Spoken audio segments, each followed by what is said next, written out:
E bem-vindos, senhoras e senhores, ao resumo do capítulo 10 de Reis, a Emboscada.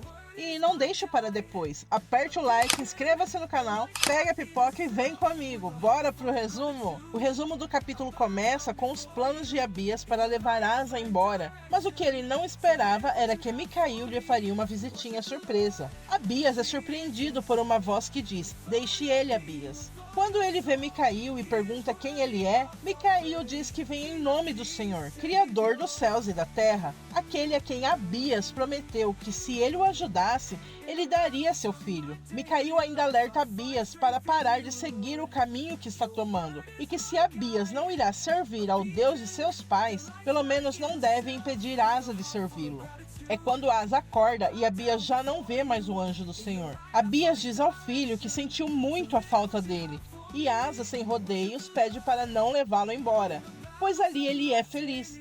Quando o filho lhe diz isso, Abias começa a se lembrar de Isabel, quando ela estava grávida, e do que ela queria para Asa, que ele servisse a Deus e não a Aserá. Quando ele volta de suas lembranças, diz ao filho que ele se parece muito com ela, com Isabel, sua mãe. Na cena seguinte, vemos Efá saindo chorando e Tímide corre atrás dela.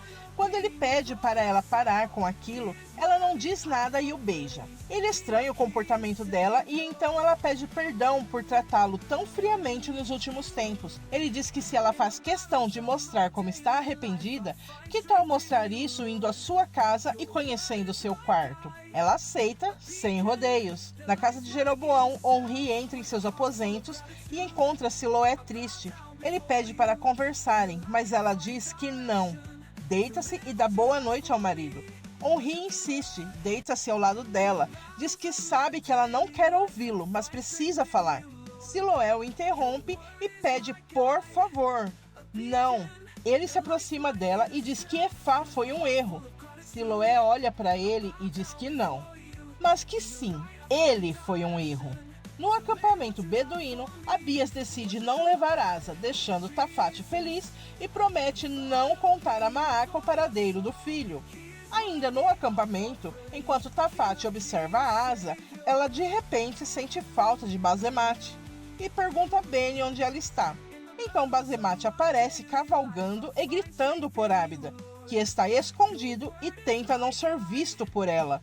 Quando ele percebe estar sozinho, deita-se e fala com Deus, dizendo que agora é só ele e o Senhor de novo, e pede ajuda para morrer em paz. Em Jerusalém, Abias é acordado por Maaca, que entra falando alto e perguntando onde está Asa.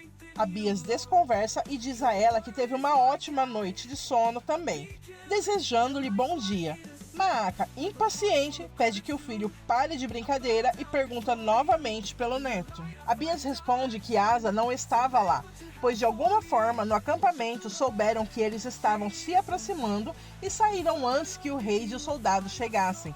Maaca começa a se desesperar e pergunta ao rei o que ele irá fazer a respeito disso. Abias apenas diz para ela ter calma e que vão encontrá-lo. Enquanto ela chora, Abias tenta consolar a mãe e promete que irá encontrar Asa. Ele comenta que Maaca deveria disfarçar melhor a preferência que tem pelo neto. Ela pede que ele pare com isso, dizendo que Asa é apenas uma criança. Abias rebate dizendo, e eu sou seu filho. Maaca explica que Asa é o único que lhe faz companhia, pois Abias já tem suas mulheres e seu reinado, enquanto ela só tem Asa. Ele diz que ela é sozinha porque quer, e que gostaria de vê-la mais envolvida nos assuntos do reino, pois ela é a rainha-mãe. Abias a convida para a reunião que fará em breve. Ao sair, a rainha-mãe se esquece completamente de Asa e dá seu melhor sorriso, como quem diz, agora é a minha chance. Na casa de Tímine, enquanto tomam café da manhã, uma visita chega. É Siloé, que pede para sair com Efá, pois quer conversar com ela. Os homens estranham ela ter ido ver Efá logo na manhã seguinte ao casamento, mas Efá diz que é coisa de mulher e sai para conversar com ela. Na cena seguinte, enquanto Efá tenta bajular Siloé, elogiando sua aparência e pedindo desculpas por sair antes de terminar a festa, Siloé a interrompe dizendo que sabe. Efá fica um pouco confusa por um momento E Siloé continua afirmando que sabe sobre a relação dela com Onri. Efá tenta disfarçar, dizendo que Siloé enlouqueceu. Mas Siloé não cede. Ela diz que viu Efá pedindo para Onri não se casar com ela. Efá tenta justificar-se, dizendo que se apaixonou por Onri sem saber que ele iria se casar com Siloé. Quando Efá a chama de amiga, Siloé responde: amiga? Amiga não me chame assim. Ela ainda diz que sempre soube que Efá não amava Tibni, mas nunca imaginou que ela faria isso com ele. Efá tenta mentir mais uma vez, dizendo que foi só um beijo, mas Siloé a interrompe novamente, perguntando o que ela quis dizer com: eu te dei o que nem o Tibni teve ainda de mim. Então Siloé ordena: nunca mais se aproxime de meu marido, terminando a amizade entre elas ali. Efá fica sem saber o que dizer, mas ela, para tentar rebaixar Siloé, desta vez pergunta se ela sabia disso, por que se casou com Onri? Sem esperar uma resposta, Efá diz que Siloé se casou para não envergonhar a família, mas Siloé responde que ama Onri, ama de verdade. Efá retruca: mas ele não te ama. Siloé, com toda a autoridade, olha por cima de Efá e responde: não foi isso que ele me disse ontem à noite, e sai, deixando Efá fervendo de raiva. Em Jerusalém, Ana vai até o templo e fica chocada ao encontrar os servos de Aserá por lá, vendo como tudo mudou. Quando um dos servos se aproxima, ela pergunta se o altar não deveria ficar aceso o tempo todo. Ele diz que era uma bobagem que os antigos sacerdotes mantinham, que as regras mudaram e que não precisa fazer isso, ficar o tempo todo aceso. Ele a leva até o altar. Ana diz que eles não são sacerdotes do Senhor. Ele responde que são sim, dele, de Aserá, de Baal, de Moloque e de todos, afinal, todos os caminhos levam para o mesmo lugar. Ana não responde nada e sai com raiva. No caminho, ela encontra o rei, que tenta cumprimentá-la com um beijo, mas ela desvia. Irritado, ele a segura e pede mais respeito. Nesse momento, Jeús intervém e Abias diz para ele não se intrometer. Jeús, no entanto, afirma que se for para tratar Ana daquela forma, ele vai se intrometer sim. Ana então se afasta. Maaca comenta que Ana está dando ao rei uma péssima reputação. Abias não responde e segue em frente. Jeús olha para trás, para Ana, que lhe devolve o olhar, como se agradecesse o que ele fez.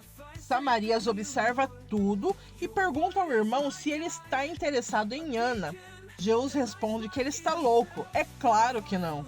Na casa de Jeroboão, durante o café da manhã, Jeroboão grita com os filhos. Nadab comenta que ninguém pode falar nada para o pai, pois ele já começa a gritar. O desentendimento continua até que Onri aparece. Naara percebe que Siloé não está com ele e pergunta pela filha. Nesse momento, Tibni chega e diz que Siloé foi à casa dele, pois queria falar com Efá. Jeroboão pergunta o que aconteceu para Siloé sair sem Onri logo após a noite de núpcias. Onri não sabe o que responder, mas Nadab, nervoso, interrompe dizendo que acabou, que chega dessa farsa de família. Ele agarra a mão da esposa e tenta sair, mas Jeroboão grita, dizendo que ninguém sai de lá enquanto ele não mandar. Nesse momento, Siloé chega e vê a tensão na família e pergunta o que está acontecendo. Jeroboão pergunta por que ela deixou Onri e saiu. Antes que ela responda, Nadab interrompe pedindo ao pai para lamber sua cria favorita. Depois de tratar mal os outros filhos, Jeroboão pede mais respeito, mas Nadab o enfrenta, dizendo que o pai nem disfarça. Nadab pede desculpas à irmã, pois ela é muito querida, mas diz que é difícil ver o pai demonstrar essa preferência e ao mesmo tempo menosprezar os outros filhos. Em seguida, ele pede ao rei que conte a todos o que o profeta disse a Raquel. Jeroboão se cala, apreensivo, e Nadab começa a contar. Depois de largar a mãe dele, Jeroboão se casou com Raquel e teve um filho, o pequeno, assim como Siloé era o filho preferido do rei. Jeroboão então pede que Onri leve Nadab dali, mas Nadab insiste que todos precisam saber a verdade e continua a falar. Quando Raquel foi falar com o profeta, ela fingiu ser uma mulher comum. Quando voltou, o pequeno Abias estava morto. Daquele dia em diante, Jeroboão mudou completamente. Começou a se casar com várias esposas e fez com Raquel o mesmo que fez com a mãe dele. A descartou. Nadab diz que quando Raquel saiu de casa, lhe disse algo que ele nunca vai esquecer. Jeroboão começa a lembrar enquanto Nadab fala. O rei expulsou Raquel de casa aos prantos, pedindo que ela fosse embora e levasse suas lamúrias com ela. Ele então deu a coroa feita por ela e mandou que levasse também. Nesse momento, Nadab apareceu e perguntou o que estava acontecendo. Raquel disse que o pai dele foi amaldiçoado, que toda a geração de Jeroboão morreria. O pequeno Abias foi o primeiro e Nadab será o próximo. Então ela saiu. Voltando de suas lembranças, triste, Jeroboão diz que fez de tudo para dar o melhor aos filhos, mas eles são ingratos. Ao tentar se levantar, os filhos vão ajudá-lo, mas ele recusa a ajuda e pede que Onri o ajude. No acampamento beduíno, enquanto Basemate ora a Deus por Ábida, ele aparece sendo carregado e é colocado na cama. Bene diz que Raquel o encontrou desmaiado perto do rio Jordão. Semaías comenta que o coração dele está muito devagar e não sabe se ele passará daquela noite. Basemate, ainda ao lado de Ábida, que permanece desacordado, diz que está tudo bem e que se for melhor para ele, que possa descansar em paz. No palácio, Ana atende ao chamado do rei em seus aposentos. O rei, cheio de amor para dar, diz que não aguentava mais de saudades. Ele tenta abraçá-la, mas ela desvia novamente. Abias pede desculpas pelo pai de Ana, que comenta que ele nunca faria o que a mãe dele disse. Abias desconversa e pede para não falarem sobre a mãe. Então Ana sugere que falem sobre o templo, que agora está sem uso. O fogo que nunca cessou desde sua inauguração está apagado. Não existe mais. Ela ainda afirma que aqueles sacerdotes não são de Deus. Abias diz que sabe e sai, mas Ana o segue, ainda irritada. Abias pede que ela esqueça o templo e passe a noite com ele. Ela recusa, mas ele a abraça à força. Ela tenta se desvencilhar, diz que não quer, mas ele insiste, dizendo que ele quer, e a joga na cama, deixando-a chocada com sua atitude. Na cena seguinte, Ábida ouve uma voz que diz: "Acorda, Ábida." Ele imediatamente desperta. Ele olha ao redor e vê Micail, que o convida para um passeio. Ao se sentar na cama, Ábida percebe que está bem, então se levanta e pergunta se morreu. Micail se vira e convida novamente para ir com ele. Micail dá as boas-vindas ao interior do templo. Ábida olha e comenta que é maravilhoso. Micail concorda, mas diz que não se compara à beleza do templo original, a alma dele. Surpreso, Ábida diz: "A minha alma?" Então, o anjo começa a narrar a vida e trajetória de Ábida até ali. Ele fala sobre o nascimento de Ábida, as violências que sofreu quando criança, o único estilo de vida que considerou digno, como foi abandonado quando não precisavam mais dele e como foi usado por uma mulher que todos sabiam quem era. Ábida começa a questionar tudo o que viveu até então, mas isso foi bom, pois o levou a usar a razão. E Deus está na razão. Foi assim que ele se aproximou de Deus, fugindo de tudo e de todos, sem rumo e querendo morrer, com o pouco que conheceu dele. No fim, o anjo pergunta: "Viu como Deus te conhece?" E pergunta novamente: "Quem é maior, Ábida? Você ou Deus?" Ábida responde: "Deus, é claro." O anjo então pergunta: "Então por que você não se perdoa se Deus já te perdoou? Ele já apagou tudo de ruim que você fez e quer fazer coisas novas na sua vida. Deus quer que você seja um aroma agradável para ele." Micail termina dizendo que Ábida já pode acordar. Quando Ábida desperta e percebe que está curado, começa a chorar descontroladamente. Ele mostra a Basemate que está curado e diz que Deus o curou por dentro, de dentro para fora, e quer que ele o glorifique ainda mais. Bazemate pergunta se ele esteve com Deus. Ábida responde que esteve com um servo dele, mas que foi o suficiente. Então ele finalmente beija Bazemate. E este resumo fica por aqui. Se você chegou até aqui, deixa seu like e se inscreve no canal caso ainda não seja inscrito.